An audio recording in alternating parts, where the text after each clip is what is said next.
The 1970s were an era of cinematic rebellion, where bold new visions shattered traditions. But while Hollywood claimed the spotlight, a quieter revolution was taking place across the Atlantic. British films, quirky, gritty, and deeply human, slipped into American theaters, surprising audiences who weren't ready for their charm. Which forgotten gems captured U.S. hearts? Tonight, we uncover the imports that won America over.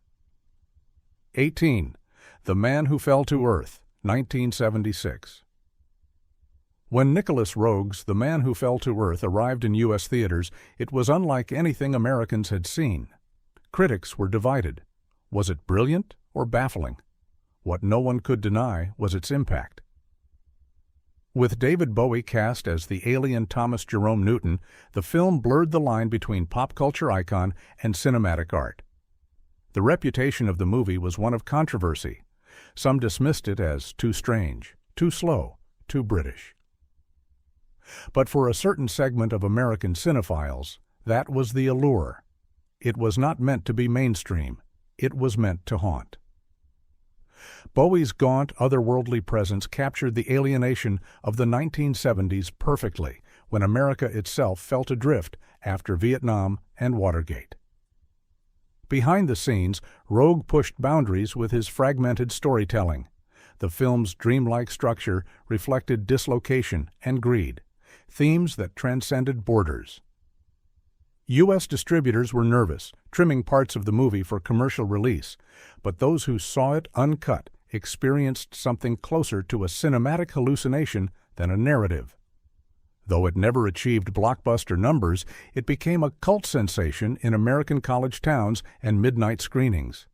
Fans argued over its meaning for years, cementing it as an underground classic. Looking back, The Man Who Fell to Earth wasn't just an import, it was a transmission, a message from Britain that spoke to America's unease. It left viewers questioning not the aliens' world, but their own. 17. Kes, 1970. Ken Loach's Kes was never designed to win over Hollywood, yet when it arrived in select American theaters, it quietly devastated everyone who saw it. Based on Barry Hines' novel, the story of a working-class boy in northern England who finds solace in training a kestrel was small, raw, and heartbreakingly real. In America, audiences were used to polished coming-of-age tales. Kes stripped all that away. The film showed poverty, hopeless education systems, and the crushing weight of class divisions with unflinching honesty. At first, American critics didn't know how to classify it. Was it social commentary? Was it children's drama? It became both and neither. The film's reputation in the U.S. grew slowly through word of mouth and glowing reviews. Roger Ebert championed it, calling it one of the most powerful films about adolescence ever made. Its modest box office numbers didn't matter. What mattered was the emotional punch it delivered. Behind the scenes, Loach cast non-professional actors, adding to the authenticity. David Bradley, who played young Billy Casper, wasn't a polished Hollywood star. He was a boy you could believe in. That choice gave Kes an emotional truth Americans weren't used to in studio productions. For U.S. fans, it became more than a British import. It became a mirror of their own forgotten communities, kids overlooked and unheard. It was a quiet revolution, showing that cinema could be powerful not by spectacle, but by humanity. Sometimes the smallest stories are the ones that leave the deepest scars. 16. The Wicker Man, 1973. When The Wicker Man first reached America, it was barely noticed. Distributed poorly, chopped to pieces by nervous studios, and dismissed as a bizarre horror oddity, it seemed destined for obscurity. But those who saw it never forgot. Its reputation was peculiar, part musical, part pagan horror, part mystery thriller. American audiences used to straightforward horror were baffled. Yet beneath the strangeness lay a deeply unsettling story about faith, sacrifice, and control. Edward Woodward's devout policeman versus Christopher Lee's charming Lord Summerisle became a battle of belief systems that Americans found both alien and eerily familiar. Behind the scenes, chaos reigned. Financing was troubled, scenes were cut without the director's approval, and some prints even vanished, fueling legends about the lost Wicker Man. In the U.S., that mystery added to its cult appeal. By the late 1970s, it had gained traction in midnight movie circuits and horror fan clubs. What once seemed too strange became iconic. Christopher Lee himself championed the film tirelessly, ensuring its reputation grew overseas. For American fans, The Wicker Man was a revelation. That horror didn't have to rely on gore or monsters. It could unsettle through atmosphere, ritual, and philosophy. It whispered that true horror lies not in creatures of the night, but in the smiling faces of communities that demand conformity. 15. Get Carter, 1971. When Get Carter landed in America, it wasn't a studio darling. At home in Britain, Mike Hodges' film had already caused a stir, bleak, violent, and unapologetically grim. In the U.S., it was marketed as just another gangster flick competing against the towering shadow of The Godfather. Many dismissed it, but those who watched closely saw something more. Michael Caine's Jack Carter was unlike the suave criminals American audiences were used to.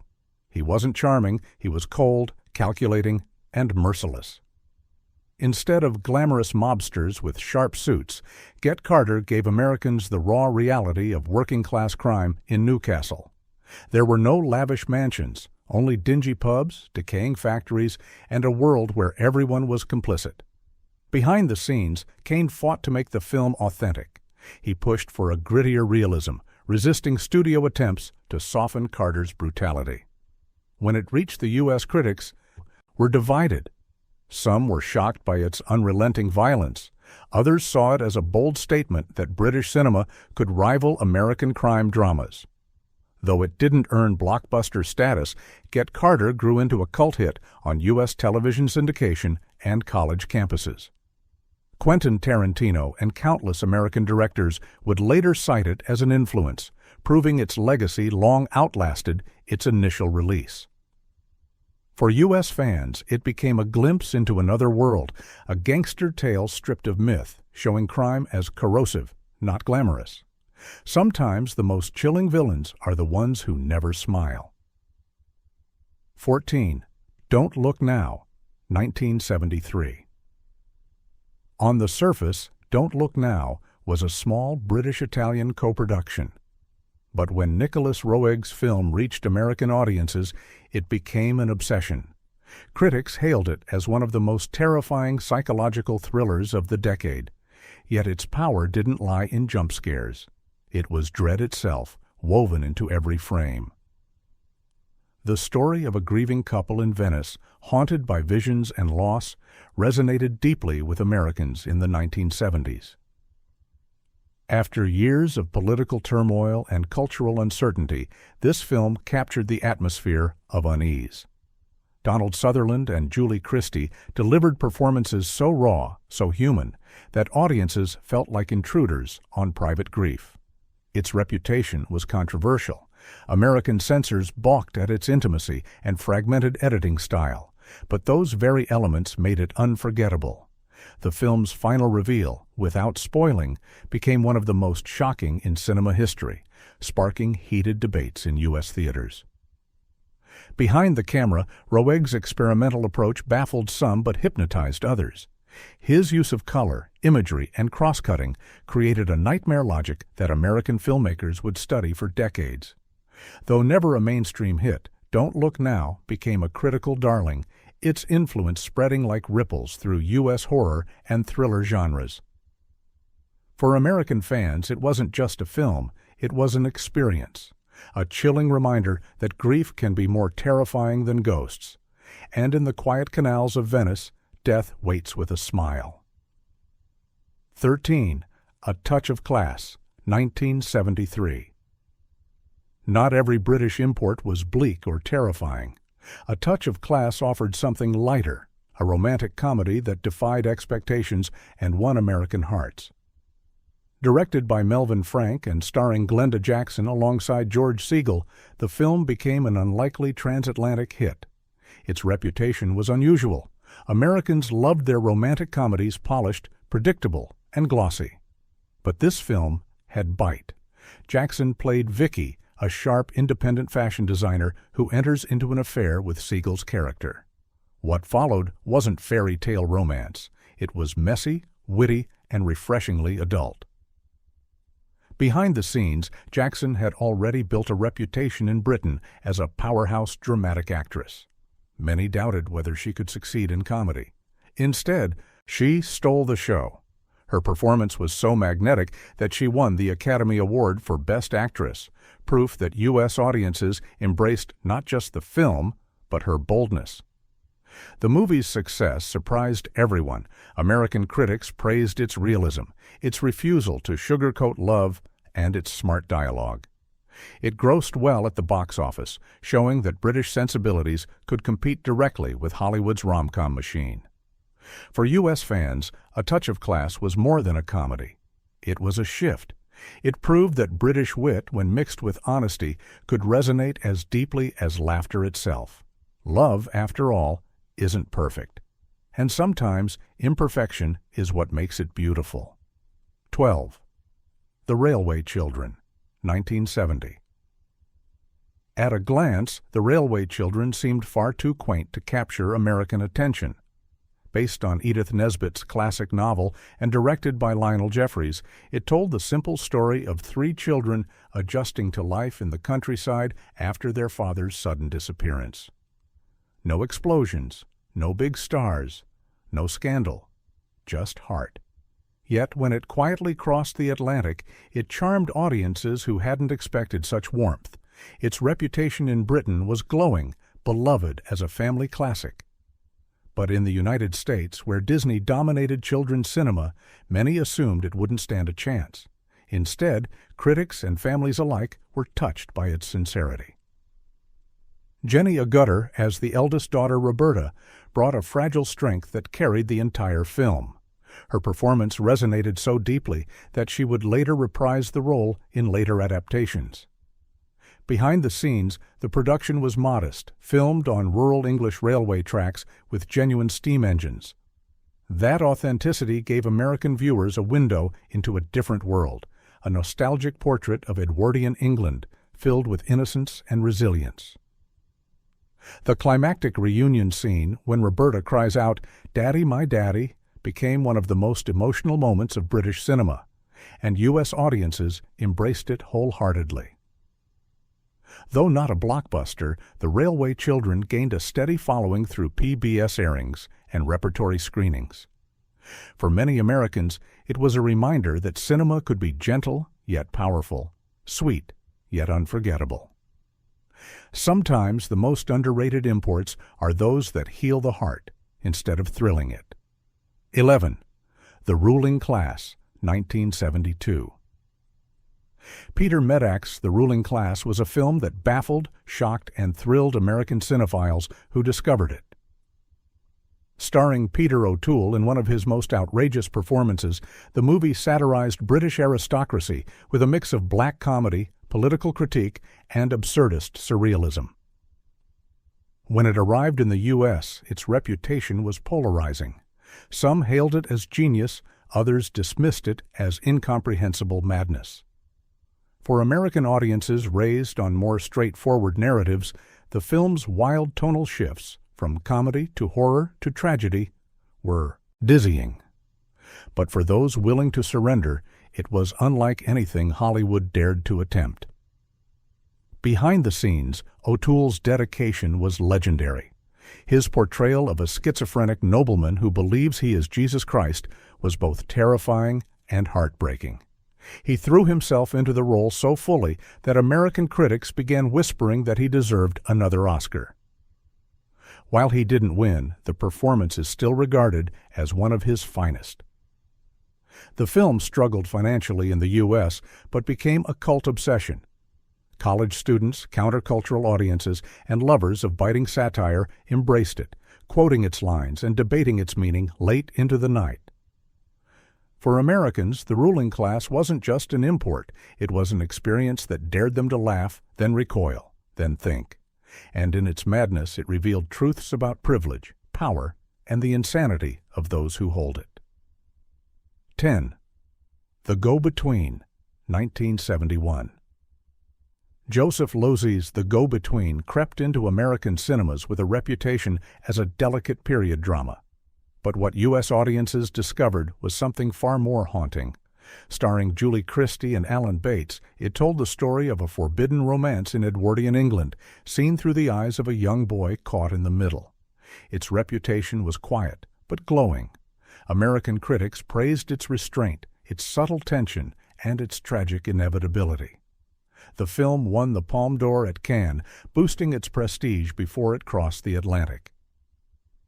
Yet mainstream American audiences often overlooked it, favoring louder period dramas like Ryan's Daughter or Dr. Zhivago. Behind the scenes, Losey, an American director blacklisted during the McCarthy era, found a kind of poetic justice making this film in Britain. His outsider perspective gave the movie a universality that resonated with sensitive U.S. viewers. The cinematography, with its golden summer landscapes, contrasted painfully with the doomed love it depicted. Over time, The Go-Between earned cult admiration in the States, especially among those who cherished quiet tragedies. Its closing line, "The past is a foreign country. They do things differently there," lingered with American viewers long after the credits rolled. For fans, it was not just a British import, but a lesson in memory, innocence, and the cost of growing up. Sometimes the gentlest whispers echo the loudest across the years. 9. Sunday, Bloody Sunday, 1971.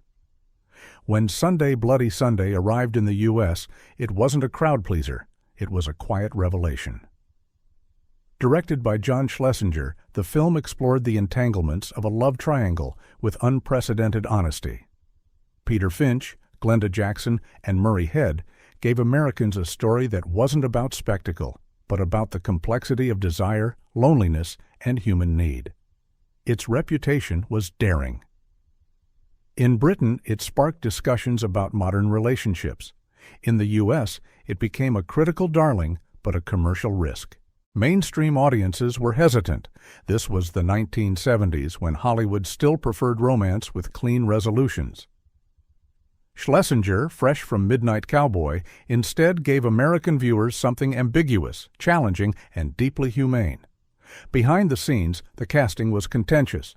Finch nearly refused the role, fearing controversy. Jackson, however, seized the opportunity, delivering a performance that cemented her as one of the decade's most fearless actresses. When the film finally reached U.S. critics, it was praised for its honesty, subtlety, and courage. It earned Academy Award nominations, and though it never broke box office records, it left a lasting impression on the American art house circuit. For thoughtful audiences, it was proof that British cinema wasn't afraid to confront emotional truths Hollywood avoided. For U.S. fans, Sunday Bloody Sunday whispered something timeless, that love is messy, imperfect, and often painful, but worth pursuing all the same. 8. The Devils, 1971. Few films shocked American audiences like Ken Russell's The Devils. Adapted from Aldous Huxley's work and John Whiting's play, the film presented a feverish vision of religious hysteria in 17th-century France. When it crossed the Atlantic, it came cloaked in scandal, censored heavily, and whispered about in hushed tones. Its reputation was infamy. In Britain, it was denounced as blasphemous. In the U.S., censors cut entire sequences, leaving audiences with a fragmented but still disturbing experience. Yet for those who saw through the edits, it was clear. This was no exploitation piece. It was an artistic howl against authoritarianism and fear. Oliver Reed, as Father Grandier, delivered one of his most commanding performances, torn between charisma and corruption. Vanessa Redgrave's portrayal of a tormented nun pushed boundaries of performance and provocation. Behind the scenes, Russell battled studios and censors, furious that his vision was being diluted. In America, the mutilated release limited its reach, but it became a cult obsession. Film scholars, critics, and daring audiences studied it, arguing that it was one of the boldest works of the decade.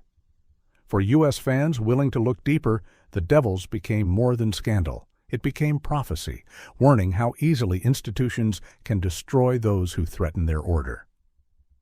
Sometimes the films that unsettle us the most are the ones history most desperately needs us to remember. 7. Performance, 1970. When Performance hit American screens, it confused, angered, and mesmerized viewers in equal measure. Co-directed by Nicholas Roeg and Donald Cammell, it combined London gangster grit with psychedelic surrealism. Starring James Fox as a criminal in hiding and Mick Jagger as a reclusive rock star, the film collided two worlds in ways American cinema hadn't dared. Its reputation was chaotic. Warner Brothers was so horrified by the rough cut that they shelved the film for 2 years. By the time it reached the U.S., it had already gained a notorious reputation overseas. American critics were split. Some called it incoherent, others hailed it as groundbreaking. Behind the scenes, the chaos was real. Fox, a traditional British actor, reportedly suffered psychological strain from his role. Jagger, blurring his rock persona into the character of Turner, unsettled U.S. audiences who expected glamour but got disintegration instead. Roeg's fragmented editing style, cutting between violence, music, and hallucination, felt radical, even dangerous. In America, it never became a mainstream hit, but it transformed into a cult icon. For young audiences, it felt like a mirror of their own confusion, identity, violence, art, and self-destruction bleeding into each other. For U.S. fans, Performance wasn't entertainment. It was a challenge, a demand to look at power, celebrity, and violence in ways they couldn't unsee. And sometimes, the most underrated imports are the ones that dare us to question who we really are. 6. The Offense, 1973. When Sidney Lumet directed a British film starring Sean Connery, many Americans assumed it would be another smooth thriller with the charm of James Bond. Instead, The Offense stripped away glamour to reveal something raw, uncomfortable, and devastating. Its reputation was misunderstood at first. American audiences expecting action and suave one-liners were instead confronted with Connery as Detective Sergeant Johnson, a broken man unraveling under the weight of years spent confronting violence and depravity. It was grim, psychological, and far too heavy for mainstream U.S. audiences of the time. Behind the scenes, Connery himself had sought the role. Tired of being typecast as Bond, he wanted something deeper, and this script offered it. His performance was searing, shocking many American viewers who had never seen him so vulnerable, so brutal, so human. Lumet's direction emphasized claustrophobia. Most of the film takes place in stark, confined rooms, echoing the suffocating nature of guilt and obsession. In the U.S., box office returns were minimal, but critics admired its daring. Over time, it became a cult favorite among Connery's most loyal fans, proof that he was more than a franchise star. For American audiences willing to look deeper, The Offense offered a mirror to the darkest corners of authority and conscience. Sometimes the bravest roles are the ones that strip away every illusion. 5. The Day of the Jackal, 1973. Fred Zinnemann's The Day of the Jackal was a different kind of thriller, cool, precise, and chillingly quiet. Based on Frederick Forsyth's best-selling novel, it followed an anonymous assassin hired to kill French President Charles de Gaulle. When it crossed into U.S. cinemas, it captivated American audiences used to more explosive Hollywood action. Its reputation was one of craftsmanship. Critics admired its methodical pace, its lack of melodrama, and its refusal to romanticize violence. Edward Fox, relatively unknown in the U.S. at the time, played the assassin with icy calm. American audiences found themselves both disturbed and fascinated by his efficiency. Behind the scenes, Zinnemann, already famous for High Noon, insisted on realism. No flashy chase sequences, no exaggerated heroics, just the slow, terrifying build of suspense. In the U.S., this approach was seen as revolutionary. Instead of explosions, the tension came from watching a professional at work, step by deliberate step. The film became a surprise hit in America, praised not only for its intelligence, but also for its respect for the audience's patience. It proved that thrillers didn't need noise, they needed precision. For U.S. fans, The Day of the Jackal was a revelation, a British import that reminded them that suspense could be sharper than any bullet. Sometimes the quietest killers leave the loudest echoes. 4. The Omen, 1976. Few British imports rattled American audiences like The Omen. Directed by Richard Donner but financed and shaped by Britain's creative energy, it became one of the decade's most chilling horror films. Released in the U.S. during a wave of interest in the supernatural, it terrified audiences into making it a box office smash. Its reputation was instant, cursed, frightening, unforgettable. American viewers whispered about accidents on set and dark coincidences surrounding production. Gregory Peck, a Hollywood legend, brought gravitas, while young Harvey Stevens as Damien delivered one of the most unsettling child performances in cinema history. The haunting score by Jerry Goldsmith, earning him an Oscar, sealed its place as a modern horror masterpiece. Behind the scenes, filming in England gave the movie its eerie, Gothic edge. Churches, graveyards, and foggy countryside landscapes added an authenticity that Hollywood backlots could never replicate. American audiences, used to suburban horror, suddenly found themselves staring at something older, colder, and more inevitable. While many saw it as entertainment, others felt shaken. Was it just a movie or a warning? The speculation, the rumors of a curse, and the film's unrelenting darkness made it one of the most talked-about imports of the decade. For U.S. fans, The Omen was proof that British horror could invade their nightmares just as effectively as any Hollywood production. And sometimes The Devil's Smile is the most unforgettable import of all. 3. Tommy, 1975. When Tommy arrived in the U.S., it was marketed as a rock opera spectacle, but what audiences got was something stranger, wilder, and unforgettable. Directed by Ken Russell and based on The Who's iconic album, it fused British rock rebellion with surrealist cinema. Americans expecting a concert film instead found themselves trapped in a fever dream. Its reputation was divisive. Some hailed it as a visionary masterpiece, others dismissed it as chaotic madness. But there was no ignoring it. Roger Daltrey, as the deaf, dumb, and blind pinball wizard, electrified the screen, while performances from Anne Margaret, Oliver Reed, Elton John, and Tina Turner turned the movie into a kaleidoscope of excess.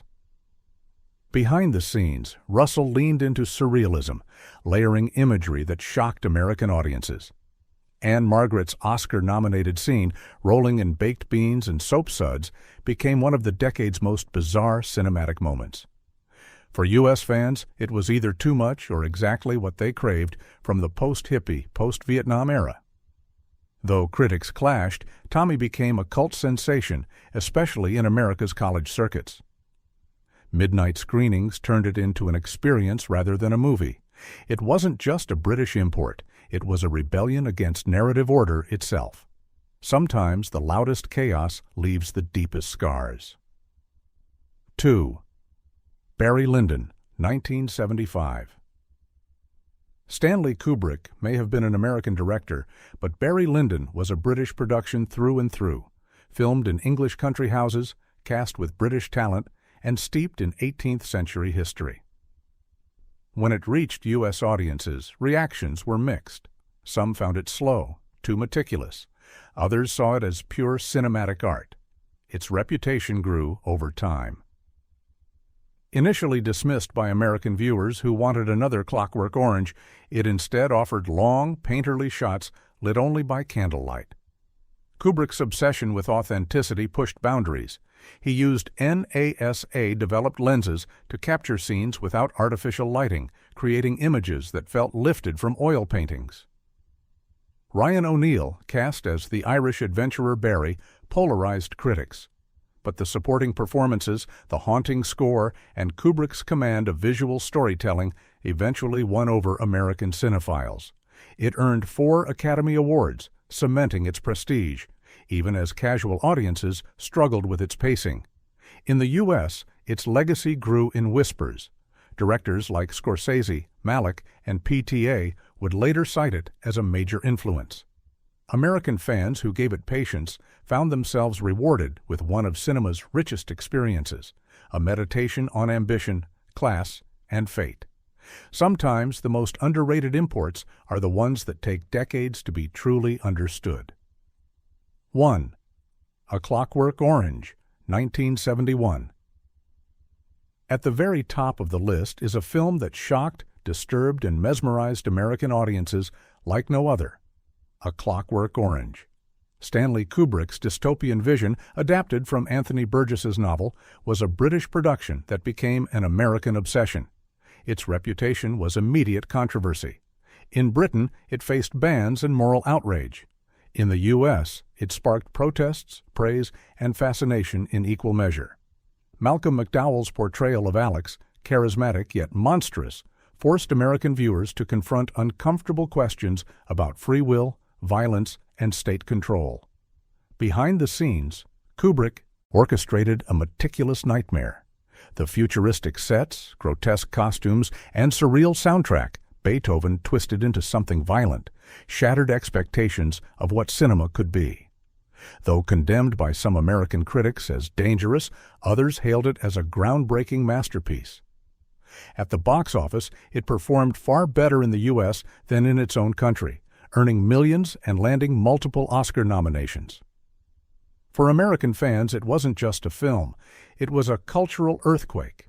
It showed that British cinema could lead the world in provocation, intellect, and artistry. Even today, its influence lingers, from music videos to fashion to endless academic debates. Sometimes the most unforgettable imports are the ones that America never fully recovers from. From quiet coming-of-age tales to shocking visions of dystopia, the 1970s proved that Britain could deliver cinema as bold and unforgettable as anything from Hollywood. These imports didn't just win fans, they reshaped American taste. Which of these underrated gems have you seen? Like, subscribe, and share your favorites below.